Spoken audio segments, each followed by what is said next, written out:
Ya mismo tenemos el privilegio de hablar con uno de los hombres que más sabe de derecho en la Argentina. Hablamos de Andrés Gil Domínguez, abogado, doctor y postdoctor en derecho. Está del otro lado Nicolás Barinotti. Diego Zucalesca te saluda. ¿Cómo estás, Andrés? Buenas tardes, ¿cómo están ustedes?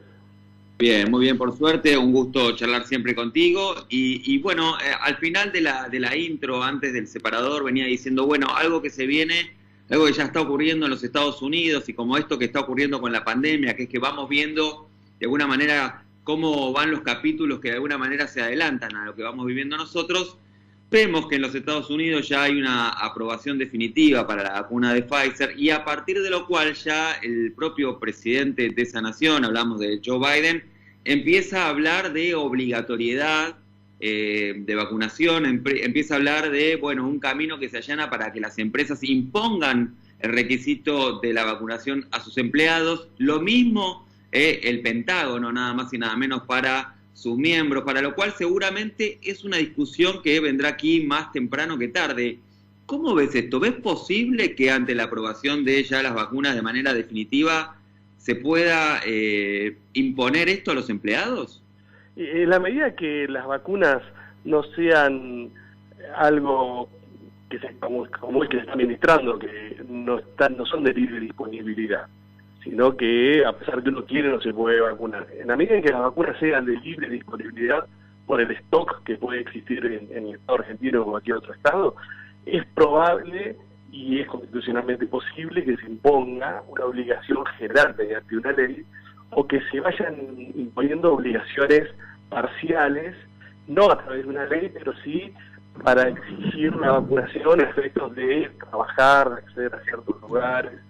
Me parece que desde el punto de vista constitucional es razonable porque implicaría el ejercicio de una potestad, de una atribución o el resguardo colectivo de derechos en áreas laborales o en lugares de esparcimiento, que la persona que no se quiere vacunar tiene todo su derecho a no vacunarse. Ahora, el efecto y la consecuencia es que no podrá acceder a ciertos lugares y en ámbitos laborales, bueno, puede ser un motivo de debate y discusión laboral. Me parece que vamos a un camino, a un esquema o de leyes generales que impongan la obligación de vacunarse contra COVID o de exigencias o obligaciones que vayan surgiendo de distintos sectores. En ambos casos, me parece que había cuenta que está en juego la vida y la salud de las personas de manera individual y colectiva, y había cuenta que tenemos nosotros ya acá un sistema de vacunación no COVID con algunas vacunas obligatorias, y esto ha pasado el test de constitucionalidad en la Corte Suprema de Justicia.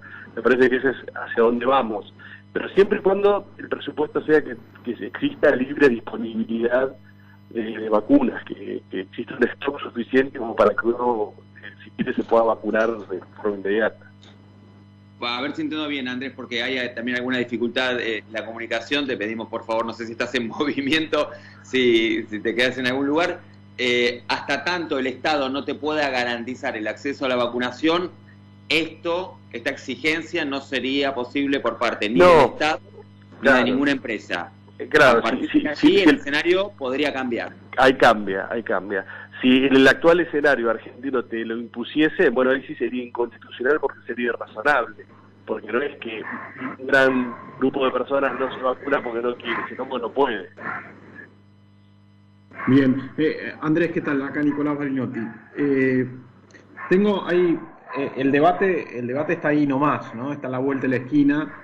Y si bien no es tu especialidad el derecho laboral, pero lo conoces también casi a la perfección, te quería preguntar qué otros cambios crees vos que podría tener relacionado en cuanto a la legislación laboral argentina, porque estábamos con esta nueva ley de teletrabajo, en las empresas se están imponiendo algunos cambios a una velocidad rapidísima impuesta por la pandemia. Entonces digo yo, por ejemplo, ¿no? Las empresas tienen que seguir pagando la RT, por ejemplo, si es que el empleador trabaja desde su casa. Bueno, todo ese tipo de debates que van a traer aparejados. ¿Qué crees vos que puede suceder? Bueno, hay un escenario post-pandemia que está por venir, que seguramente va a resignificar las relaciones de trabajo, porque vamos a ir necesariamente en todas las áreas a un esquema mixto, salvo que sean áreas laborales donde la presencialidad se exige y es indispensable, pero si no, vamos a ir a esquemas mixtos y en donde va a haber una resignificación de muchos de los aspectos básicos del derecho laboral. Igual lo mismo va a suceder no en el plano laboral, sino en el plano de educación.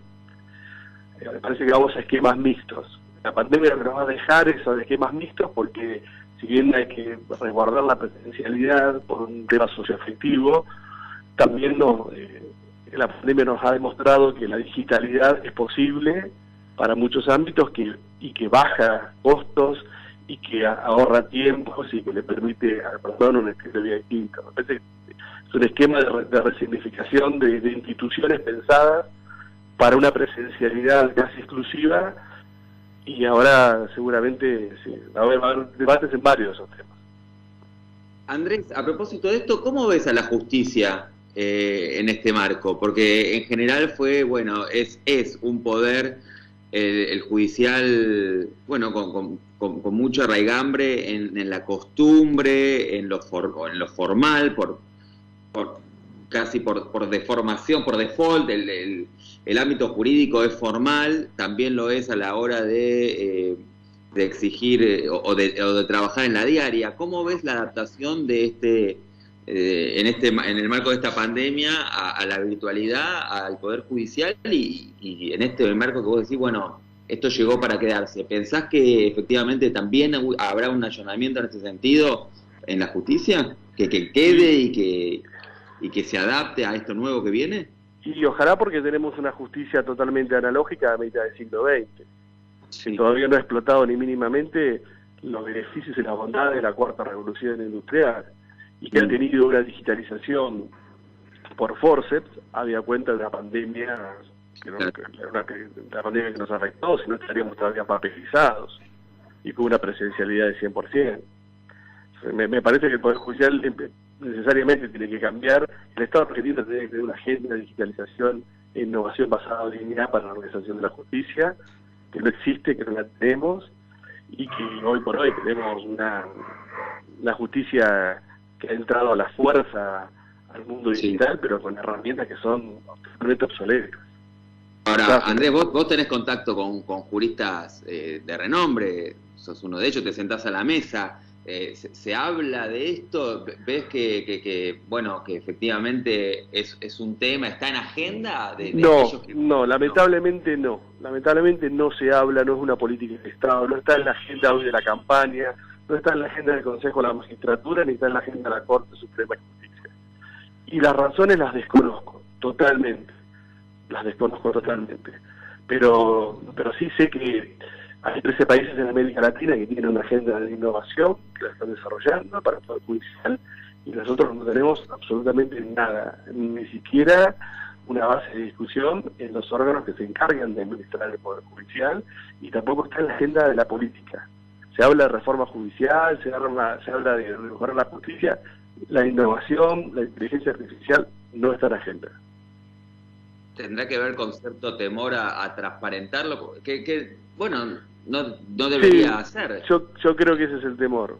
La digitalidad te genera per se grandes grados de transparencia, y a veces ese puede ser el problema.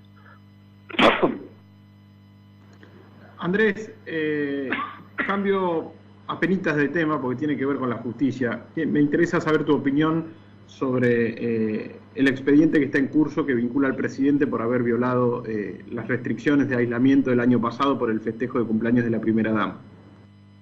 Bueno, eso está tramitando en la justicia. El presidente hizo una presentación, y me imagino que bueno, hay que esperar los tiempos de la justicia, sabiendo que la normativa COVID que se invocó para sostener el aislamiento es un delito de peligro abstracto. No hace falta generar un daño para que sea un delito.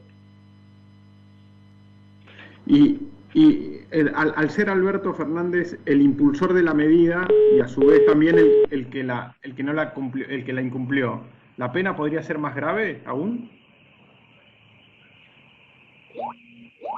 Se cortó, se cortó. Bueno, ahí quedó. Ahora vamos a reconectar con Andrés Gil Domínguez. Era una pregunta que me había hecho Nicolás Balinotti la semana pasada y yo le dije, mirá, para mí no estoy al tanto de que esto sea la, la pena de aplicarse, pero bueno, vale la pena obviamente la opinión de alguien que sabe y mucho más que yo, que es Andrés Gil Domínguez. Bueno, Eh, por eso fue la pregunta fue para dos abogados. No, por eso, yo le digo, mi biblioteca no tenía información al respecto, no sé, seguramente la de Andrés Gil Domínguez es mucho más amplia que la mía, así que seguramente su biblioteca dirá otra cosa, no lo sabemos, esperamos, bueno, la respuesta de Andrés, muy interesante la mirada que venía dando sobre lo que viene en materia de derecho del trabajo respecto de las vacunas, porque efectivamente esto va a ocurrir más temprano que tarde, todas las vacunas, también las que se aplican acá, tendrán la aprobación definitiva, y luego también lo que venía diciendo de la justicia, ¿no? Efectivamente como una justicia, bueno, muy timorata a la hora de pensar en la digitalización, porque básicamente lo que tienen miedo es transparentar lo que ocurre tras muro, podríamos decir, en la justicia argentina. Muy importante esta definición teniendo en cuenta quién lo dice. De hecho, a partir de la semana próxima, del 1 de septiembre, regresan a la presencialidad la administración pública, aquellos que tengan una vacuna, y también sucederá lo mismo con el personal judicial que se desarrolle en los tribunales federales. Es decir, la semana que viene recuperan la presencialidad estos sectores que venían trabajando de manera remota desde marzo de 2020. Sí, no todos, no todos, hay que decirlo, porque muchos estaban trabajando, ya estaban trabajando en la administración pública, había exigencias a pesar de cierta normativa que avalaba el home office. Cuidado con el perro, por favor, cuidado con el perro. Pero lo cierto es que efectivamente la mayoría de la administración pública no estaba yendo a su puesto de trabajo. Bueno, esto evidentemente cambiará. Habrá que ver también la forma, ¿no? Porque uno, conociendo el paño, me ha tocado pasar por la administración pública en distintos ámbitos nacionales, porteños y demás, en distintas épocas, y también habrá reacciones adversas para la vuelta al trabajo, habrá quienes planteen que no están en condiciones, habrá aquellos que planteen bueno, que tienen que esperar la segunda dosis, habrá quienes, bueno, en fin, invoquen distintas cuestiones para no volver a la presencialidad, así que, bueno, veremos cómo se va implementando esta vuelta que uno entiende será paulatina. No creo que el 1 de septiembre todos los empleados públicos estén de vuelta en sus lugares, pero bueno, evidentemente la idea del Poder Central es que así sea. Bueno, no estamos pudiendo comunicarnos con Andrés Gil Domínguez. Ahí está, Andrés, quedaba pendiente entonces. Nico Balinotti te preguntaba si el hecho de que el decreto que violó Alberto Fernández haya sido firmado de puño y letra por él significaba un agravante. No es ningún agravante en sí mismo. Lo que pasa es que el Código Penal prevé para este delito, que es violar una orden de autoridad competente que intente evitar la introducción y propagación de una pandemia, establece que si la persona que lo comete es un funcionario público, tiene el doble de tiempo de inhabilitación en la función del que se aplique como pena, que es de 6 meses a 2 años. Con lo cual, el presidente, por ser funcionario público, si se aplicase una pena, recibiría el doble de inhabilitación. Esa es la única consecuencia del cargo que inviste hoy Alberto Fernández en relación a este tema. Andrés, lo último sobre este episodio, digo, ¿no? Vos como hombre de la justicia. Gregorio Dalbón, el abogado defensor de Alberto Fernández en este caso, hizo fuertísimas acusaciones contra el fiscal y el juez. ¿Qué opinas al respecto? Bueno, que el doctor Dalbón no es el letrado del presidente en esta causa. El presidente se ha presentado en causa propia, que esto está habilitado, si bien como presidente tiene pagada la matrícula, la excepción de la ley de colegiación es cuando es en causa propia o en representación de determinados familiares. Así que el doctor Dalbón no es el abogado, y en cuanto a lo que ha dicho, me parece que no coincido. Yo tengo el mejor de los conceptos tanto de Casanero como de Ramiro González.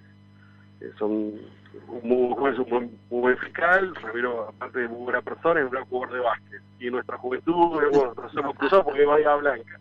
Así que hemos estado también en una cancha de básquet en nuestra juventud con Ramiro. Con lo cual me parece que son expresiones desmedidas que no hacen tampoco a la investidura de un abogado frente al tribunal.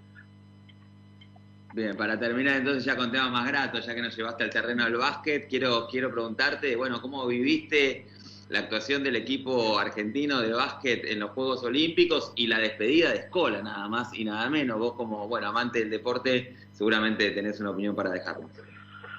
Sí, bueno, yo lo vi con mucho orgullo, ya solamente ver a la selección argentina compitiendo en los Juegos Olímpicos en la elite del básquet mundial, me dio mucho orgullo. Llegamos hasta donde podíamos llegar en este momento que estamos viviendo, que es mucho, y bueno, el retiro de Luis Scola es el retiro de un deportista ejemplar, integral, uno de los grandes del básquet nacional, uno de los grandes deportistas de toda la historia de Argentina, que ojalá sirva de ejemplo a muchos niños, niñas, adolescentes que practican el básquet y otros deportes, pues es un ejemplo así. Sin dudas. Y en otros ámbitos también, ¿no? Que bueno, que hablamos también de nuestros deportistas, de esto que son ejemplos, pero después en la diaria, en nuestros ámbitos, no aplicamos ninguno de los conceptos que ellos nos vierten. Así que, Andrés, muchísimas gracias. Siempre es un placer charlar contigo. Te agradecemos muchísimo el contacto con nosotros. Muchas gracias. Que tengan muy buenas tardes. Un abrazo enorme. Andrés Gil Domínguez, dejó la verdad que bueno, muchos títulos realmente muy, muy interesantes, un hombre que sabe y mucho de lo que habla.